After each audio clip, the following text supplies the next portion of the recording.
Hi చిన్న, ఈరోజు అమ్మ చేసే బెండకాయ ఫ్రై ఎలా చేయాలో చూద్దాం. ముందుగా 400 గ్రాముల బెండకాయలని చిన్న రౌండ్గా కోసుకోవాలి. తర్వాత 2 ఉల్లిపాయలని చిన్న ముక్కలుగా కోసుకోవాలి. ఆ తర్వాత స్టవ్ ఆన్ చేసి మూకిడి పెట్టి అందులో 3 గిన్నెల నూనె పోసుకుని, ఆ తర్వాత కరివేపాకు వేసుకుని 2 రబ్బలు, అది 1/2 టేబుల్ స్పూన్ జీలకర్ర, 1/2 టేబుల్ స్పూన్ మినప్పప్పు, కొంచెం పసుపు, ఒక ఎండుమిర్చి ముక్కలు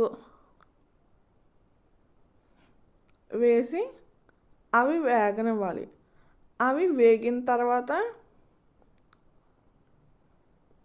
మనం ఉల్లిపాయ ముక్కలను వేసి అవి కూడా ఎర్రగా వేగించాలి. అవి వేగిపోయిన తర్వాత బెండకాయ ముక్కలను వేసి వేయించాలి.